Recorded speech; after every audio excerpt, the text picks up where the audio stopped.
മുനമ്പം വഖഫ് ഭൂമി ആയി പ്രഖ്യാപിച്ചതുപോലെയാണെങ്കിൽ ചെങ്കോട്ടയും താജ്മഹലും വരെ വഖഫ് ഭൂമിയായിട്ട് പ്രഖ്യാപിക്കുക. ഇത് പറഞ്ഞിരിക്കുന്നത് ഹൈക്കോടതിയാണ് മാഷെ. ഗൗരവമായിട്ടുള്ള ഒരു നിരീക്ഷണമാണ് ഹൈക്കോടതി ഈ വിഷയത്തിൽ ഉന്നയിച്ചിരിക്കുന്നത്. എന്ത് തോന്നുന്നു മാഷിന്?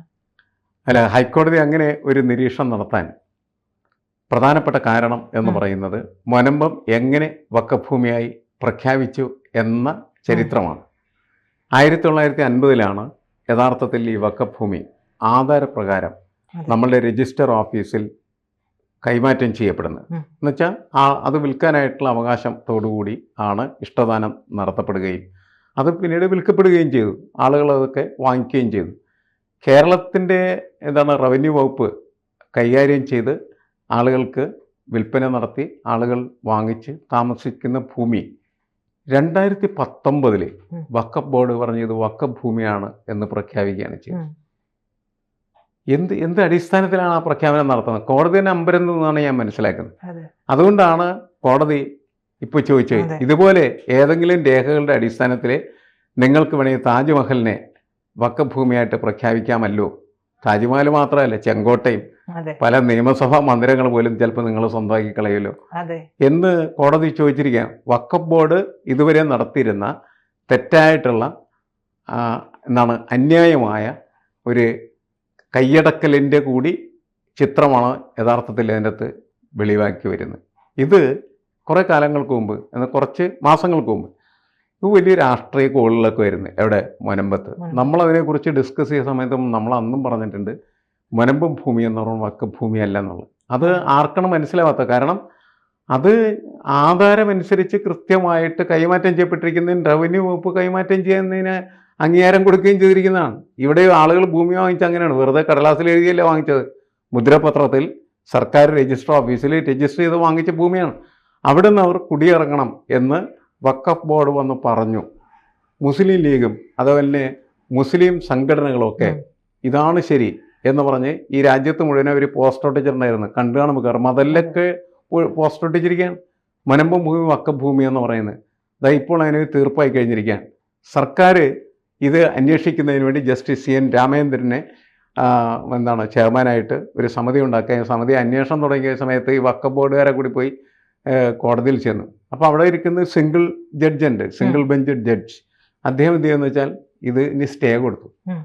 സർക്കാർ അങ്ങനെ അന്വേഷണം നടത്തണം. സർക്കാർ അന്വേഷിക്കേണ്ട പിന്നെ ഇത്തരം കാര്യങ്ങൾ എങ്ങനെ പരിഗണിക്കുകയും അതുപോലെ പരിശോധിക്കുകയും എന്തൊരു ജഡ്ജിയാണ് ആ ജഡ്ജി എന്ന് ഞാൻ ആലോചിക്കുകയാണ് ചെയ്യുന്നത്. തലക്ക് വെളിയില്ലാത്തവന്മാരെല്ലാം കയറി ജഡ്ജിൻ്റെ പോസ്റ്റിൽ കയറിയിരുന്നുണ്ടാകുന്ന ദുരന്തമാണ് മുനമ്പത്ത് സംഭവിച്ചത്. അന്ന് ആ പ്രശ്നം അതും അതിക്കുമ്പോൾ ഒക്കെ ഈ ജഡ്ജസ് നടത്തുന്ന വിധികളാണ് ഇതിൻ്റെ തകരാറുകളിലേക്ക് ഈ കാര്യങ്ങളെ കൊണ്ടുപോയത്. സാമാന്യയുക്തി വെച്ചിട്ട് ഇന്ത്യയുടെ നിയമങ്ങളൊക്കെ വെച്ച് പരിശോധിച്ച് കാര്യങ്ങളൊക്കെ കൃത്യമായി പഠിച്ചതിന് ശേഷമാണ് ഒരു വിധി പ്രസ്താവിച്ചെങ്കിൽ ഈ മുനമ്പത്ത് ഈ പ്രശ്നം ഉണ്ടാവില്ലായിരുന്നു. അപ്പോൾ ഇവരാണ് കുഴപ്പങ്ങൾ മുഴുവൻ ഉണ്ടാക്കിയിട്ടുള്ളത്. അതിനിപ്പോൾ ആത്യന്തികമായിട്ടുള്ള പരിഹാരമാണ് യഥാർത്ഥത്തിൽ കേരള ഹൈക്കോടതിയിൽ നിന്ന് വന്നിരിക്കുന്നത്.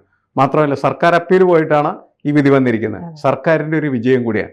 സർക്കാരിൻ്റെ വിജയം മാത്രമല്ല, മുനമ്പത്തെ 610 കുടുംബങ്ങളുടെ കൂടി വിജയമാണ്. അതിന്റെ വിശദാംശങ്ങളൊക്കെ ഇതിനകത്ത് പറയുന്നത് 2019 മുനമ്പത്തെ ഭൂമി വഖഫായി പ്രഖ്യാപിച്ച വഖഫ് ബോർഡ് ഉത്തരവ് നിയമപരമായിട്ട് തെറ്റാണെന്ന് കോടതി വ്യക്തമാക്കിയിട്ടുണ്ട്. വഖഫ് നിയമം 1954, 84, 95 എന്നിവയുടെ വ്യവസ്ഥകളൊക്കെ ലംഘിച്ചിട്ടാണ് 2019 ഉത്തരവ് ഇറക്കിയിരിക്കുന്നത്.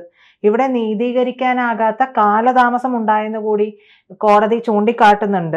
അതുകൊണ്ട് തന്നെ ഈ ഉത്തരവ് നടപ്പാക്കാനാകില്ല. എന്നാൽ 2019 ഉത്തരവ് തങ്ങൾ റദ്ദാക്കുന്നില്ലെന്നും 69 വർഷത്തിന് ശേഷമുള്ള ഉത്തരവ് നടപ്പാക്കാൻ സംസ്ഥാന സർക്കാരിന് ബാധ്യതയില്ല എന്ന കാര്യം ചൂണ്ടിക്കാട്ടാനാണ് തങ്ങൾ ഇക്കാര്യങ്ങൾ പറയുന്നത് എന്ന് കൂടി കോടതി പറയുന്നുണ്ട്.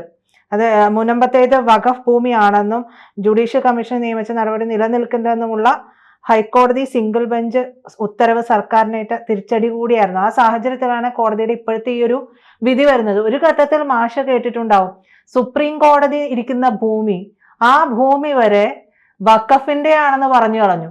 അല്ല, അങ്ങനെ പറയാൻ പറ്റുന്ന തരത്തിലുള്ള ചില സാധനങ്ങളൊക്കെ ഈ വഖഫ് ബോർഡുകാരുടെ പരിപാടിയിൽ അവർ എഴുതി ചേർത്തിട്ടുണ്ടായിരുന്നു.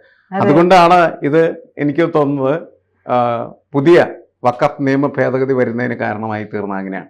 കണ്ടവൻ്റെ ഭൂമിയൊക്കെ വളച്ചുകെട്ടിയെടുക്കാനായിട്ടുള്ള അവകാശം ഇവർക്ക് കൊടുക്കുന്ന തരത്തിലേക്ക് എഴുതപ്പെട്ട കാര്യങ്ങളൊക്കെ എടുത്ത് മാറ്റേണ്ടത് ആവശ്യമാണ്. ഇത് എന്ത് ശുദ്ധ അസംബന്ധമാണ് ഈ മുനമ്പം ഭൂമിയുടെ കാര്യത്തിൽ സംഭവിച്ചിരിക്കുന്നത് അല്ലേ? 1950 കൃത്യമായിട്ട് ആധാരപ്രകാരം കൈമാറ്റം ചെയ്യപ്പെട്ടിരിക്കുന്ന ഭൂമിയാണ്.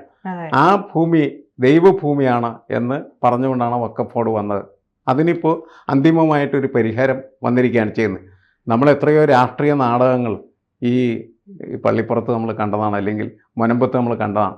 ആ രാഷ്ട്രീയ നാടകങ്ങളൊക്കെ തന്നെ അതിൻ്റെ സൂത്രധാരകന്മാർ, തിരക്കഥ എഴുത്തുകാർ, അവരൊക്കെ തന്നെ ഒളിച്ചു പോകേണ്ട സ്ഥിതിയിലേക്ക് എത്തിക്കഴിഞ്ഞിരിക്കുകയാണ് ചെയ്യുന്നത്. യഥാർത്ഥത്തിൽ സർക്കാർ അന്നെടുത്ത നിലപാട് ശരിയാണ് എന്ന് വ്യക്തമാക്കുന്ന ഒരു വിധിയായിട്ട് വിധി മാറിക്കഴിഞ്ഞിരിക്കുന്നു. അങ്ങനെ മാറിയതിൻ്റെ ഒരു വലിയ അഡ്വാൻറ്റേജ് എന്താണെന്ന് വെച്ച് കഴിഞ്ഞിട്ടുണ്ടെങ്കിൽ അനാവശ്യമായ ഇടങ്ങളിലെല്ലാം കയറി ഇത് എന്താണ് അള്ളാഹുവിൻ്റെ ഭൂമിയാണ് എന്ന് പറയുന്ന സമീപനം വഖഫ് ബോർഡിന് ഉണ്ടാവരുത് എന്നുള്ളതാണ്. വഖഫ് ബോർഡ് അത്തരം പരിപാടിയായിട്ട് നടക്കാൻ പാടില്ല എന്നുള്ളതാണ്. കാരണം വളരെ കൃത്യമായിട്ട് കോടതി സൂചിപ്പിച്ചൊരു കാര്യമാണ്. നിങ്ങൾ അവിടെ നിന്ന് ഇവിടുന്നൊക്കെ ചില രേഖകളൊക്കെ ഉണ്ടെന്ന് വെച്ച് ഈ താജ്മഹൽ പോലും അടിച്ചെടുക്കാൻ ശ്രമിച്ച. കാരണം അവിടെയും താജ്മഹലിൻ്റെ ചുമതലക്കാരൊക്കെ ആയിട്ട് നടക്കുന്നത് ഈ മുസ്ലിം സംഘടനകളുമായിട്ട് ബന്ധപ്പെട്ട ആളുകളാണ്. നമുക്ക് അറിയാവുന്നൊരു കാര്യമാണ്. അത് ആർക്കിയോളജി ഇന്ത്യയുടെ ആർക്കിയോളജിയുടെ കയ്യിലിരിക്കുന്നതാണ് എങ്കിൽ പോലും അവിടെ ഇങ്ങനെയുള്ള ചില ഇടപാടുകളുടെ സാധ്യതകളൊക്കെ കിടക്കുന്നുണ്ട്. അതുകൊണ്ടായിരിക്കാം കോടതി കയറി അങ്ങനെ ഒരു പെട്ടെന്നുള്ള നിരീക്ഷണത്തിലേക്ക് എത്തിച്ചേർന്നത്. എന്തായാലും ഇത്തരം പരിപാടികൾ ഒരിക്കലും നമ്മുടെ സമൂഹത്തിൽ ശരിയായിട്ടുള്ളതല്ല എന്ന് വ്യക്തമാക്കപ്പെട്ടൊരു കാര്യമാണ്. മുനമ്പം ഭൂമി വളരെ വിവാദപരമായി മാറ്റിയതിൽ രാഷ്ട്രീയത്തിനാണ് വലിയ ഇടപാടുള്ളത്. ശരിക്കും ഒരു കാരണവശാലും അതങ്ങനെ കൊണ്ടുപോകാനായിട്ട് പാടില്ലായിരുന്നു. ആരും അങ്ങോട്ടേക്ക് അടുക്കുന്നില്ലല്ലോ. അവർക്ക് കിട്ടേണ്ട ഒരു കുറെ കാലമായിട്ട് ഒറ്റ ആളുമില്ല. ഇവര് ആ പാവങ്ങളൊക്കെ അവിടെ ഇപ്പൊ വെറുതെ നടക്കുകയാണ് ചെയ്യുന്നത്. അവർക്ക് വലിയ സന്തോഷമായി. കാരണം എന്ന് വെച്ചാൽ അന്ന് എടുത്ത ആ നിലപാട് രാഷ്ട്രീയക്കാർ ഒരുപാട് അവരുടെ പന്തലിലൊക്കെ ചെക്കേറിയിരുന്നെങ്കിലും സർക്കാർ എന്നെടുത്ത നിലപാട് തന്നെയാണ് ഇപ്പോൾ ശരിയായിട്ടുള്ള രീതിയിലേക്ക് എത്തിച്ചേരുന്നത്. എന്തായാലും ഇപ്പം ഈ കേസ് പിന്നെ നേരെ ഇനിയിപ്പോൾ ഹൈക്കോടതിയിൽ നിന്ന് പോകാൻ പോകുന്നത് എങ്ങോട്ടാണ്? സുപ്രീം കോടതിയിലേക്ക്. സുപ്രീം കോടതി കൃത്യമായിട്ട് ഹൈക്കോടതിയുടെ നിരീക്ഷണം ശരിവെച്ചാൽ ഈ പ്രശ്നം എന്നേക്കുമായിട്ട് അവസാനിക്കും. പിന്നെ ചർച്ചയില്ല എന്താ കാരണം വെച്ചാൽ അവിടെ താമസിക്കുന്ന എല്ലാവരുടെ കയ്യിൽ എന്തുണ്ട്? ആധാരമുണ്ട്. ആധാരമുണ്ട്. അത് കേരളത്തിൻ്റെ റവന്യൂ വകുപ്പിൻ്റെ ആധാരമാണ്. എൻ്റെ ഭൂമി, എൻ്റെ കയ്യിലുള്ള ആധാരത്തിൽ എൻ്റെ കയ്യിലിരിക്കുന്നതായിട്ടുള്ള ഭൂമിയെ കയ്യേറാൻ സ്വന്തമാക്കാൻ ആരെങ്കിലും വരുമോ? വരില്ലല്ലോ.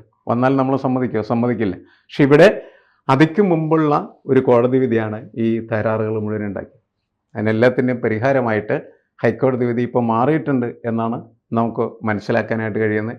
എന്തായാലും മുനമ്പം നിവാസികളെ സംബന്ധിച്ചിടത്തോളം അവർക്ക് ആഹ്ലാദത്തിൻ്റെതായ ദിവസങ്ങളാണ് ഇനി വരാൻ പോകുന്നതെന്നാണ് ഞാൻ കണക്കാക്കുന്നത്. സുപ്രീം കോടതി തീർച്ചയായിട്ടും ഇതിൽ വ്യത്യസ്തമായിട്ടുള്ള നിലപാടെടുക്കാനായിട്ടുള്ള സാധ്യതയില്ല.